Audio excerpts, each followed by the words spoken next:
Kate from Izzalicious Designs, and today I'm going to show you how to make an Iron Man bracelet. We're only going to need two colours, gold and red, and you're going to need a little S clip or a C clip or a Q clip. We're going to be double banding, which means you take two bands and you place them over the pegs as if they were one, and our configuration of our single loom is an offset position, so columns 1 and 3 are the same height, but column 2 is a little bit above it.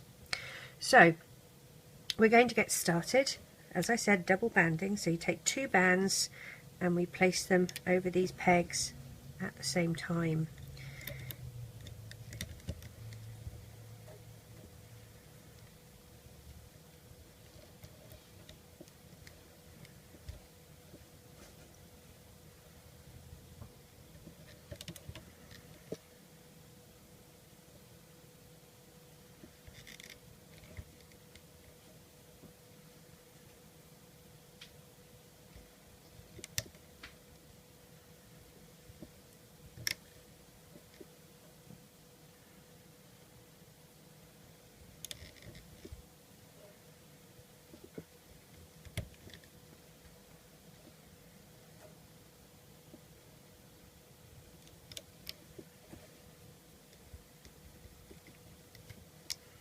Now we're going to put some crossover bands here to tie it all in.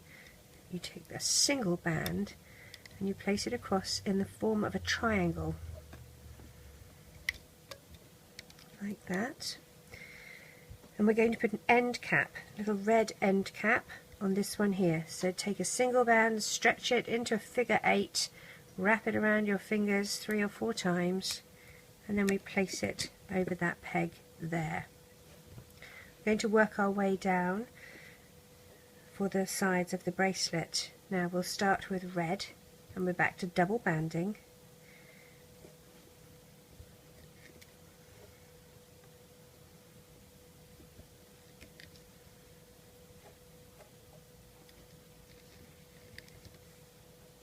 And now we'll go to gold. And now we'll do some more red, all the way to the bottom of the loom.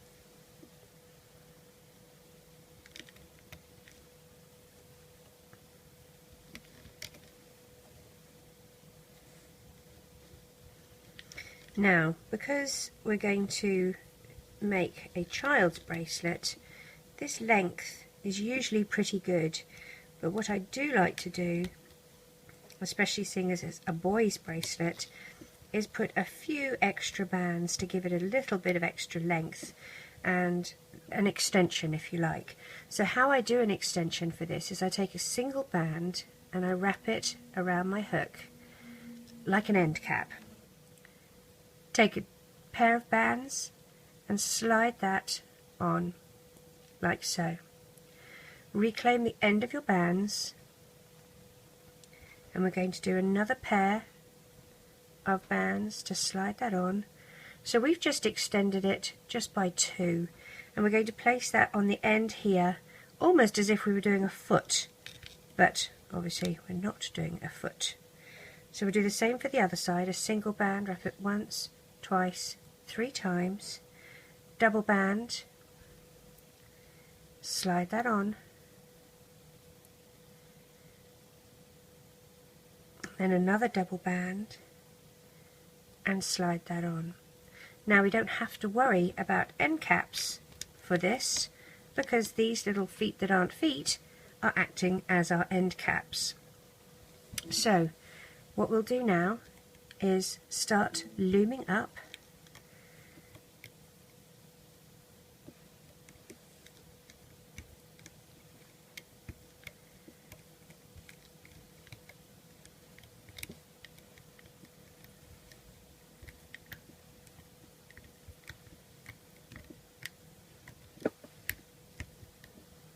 When you get to this one, we're going to stop.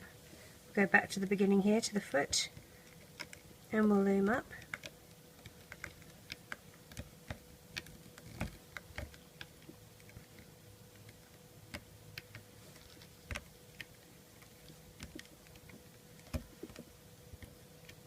And again, we'll stop at this one. Now, we're going to start the face. We're going to dig down under here, grab the top two bands and loom them across, and we'll do the same this side and loom them the other way. Now we're going to loom the rest of our bracelet in.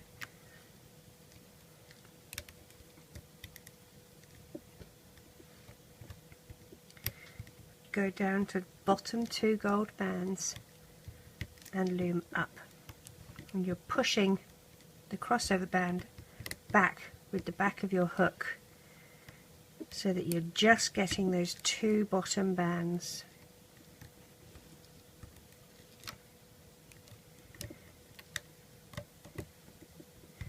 Now don't forget, we've got to come down here, hook up and hook up.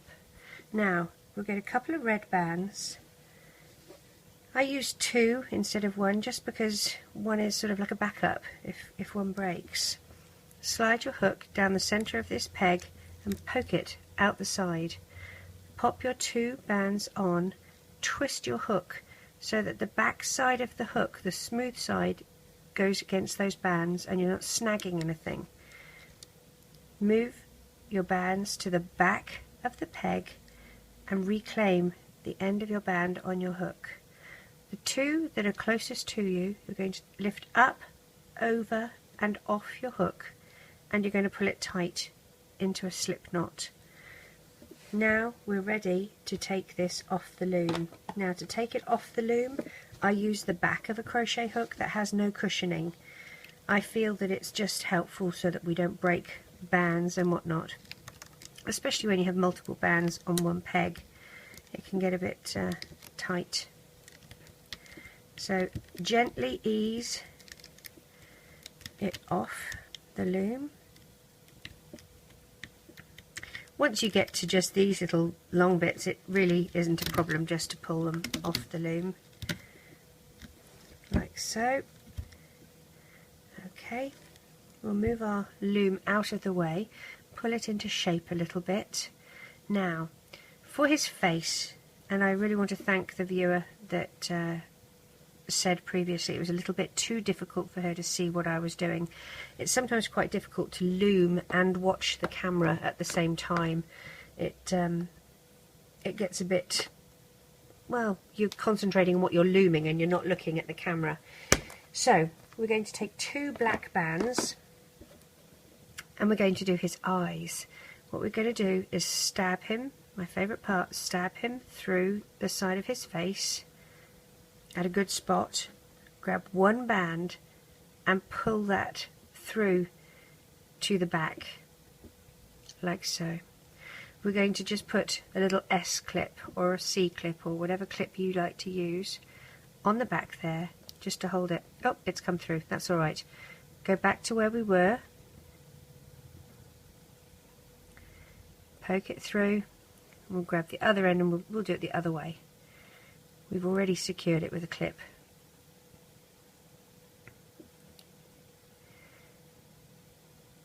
Okay, so we pulled it through. Now we're going to find the same position on the face. So it's between these two bands here, which is on that side. So here, it's in here somewhere between these two bands. Poke your hook through, get between those two bands, grab the end of your band and we will pull it through like that. Turn it over and we're just going to secure that on the clip.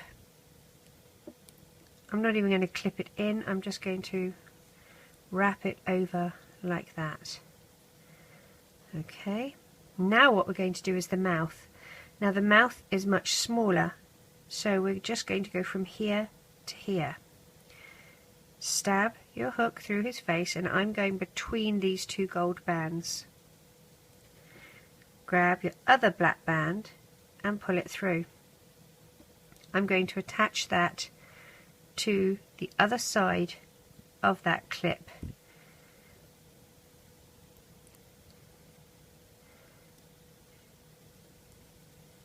Like that. So looking back on the other side, pull it, and we're going to go in the same spot between those two gold bands. Grab the band and pull it through, and you can see that it's smaller in length than the one above it. We're going to grab the end of that band. Now what I like to do, take both ends onto your hook and take the closest one to you and cast it off your hook so that you've got just one loop of band to deal with, and just pop that one loop on your clip like so. Pretty up his mouth or his eyes. If it's sort of got sunk into the bands a bit, you just put your hook through and pull it a little bit. Now we've got to get rid of these two top bands. The way to do that is to just discreetly slide them underneath some of the existing bands that are here.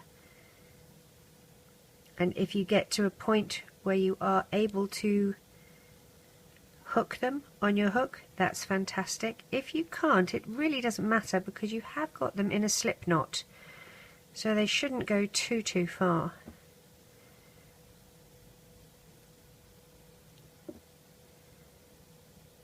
Oh, slippery little sucker. Come here. There we go. So I've got the two bands here, the two ends. What I could do is reclaim the end of my black band, take it off the clip, and then what I'm going to do is slide that black band through there like that and reclaim my black band onto my clip like there. There we go. Now to turn that over, what we need to do is secure it with a clip at the back here. So I'm going to find, I use a Q-clip. They're a relatively new clip and they come in a variety of neon colours, but Lucky Loom make clear ones, which are absolutely fantastic just for this. So they're a little clear band, and as you can see they click into themselves and lock, and I really do find it one of the most secure bands, secure clips that you can use for your bands, especially if you're selling them on Etsy or anything like that, and you don't want, you know, to sell a product and then have the customer complain that it's unraveled. These are fantastic. So we're going to line up so that the orientation is correct. Slide your hook through your end cap. And what I tend to do is I hold the hook with one hand and I pull it with those two fingers. Once I've arranged this in my hand, pull it with two fingers and slide, if I can, slide the rest of these bands. Oh, my hand is being silly here. There we go. Lovely jubbly. And then you move this across and under and click it into place. And there, my friends, we have an Iron Man bracelet. Thank you very much for watching the tutorial. I hope you find this one easier to watch and not too much out of focus or out of the camera screen. So let me see on our Facebook page what your designs look like. Thanks so much. Bye bye.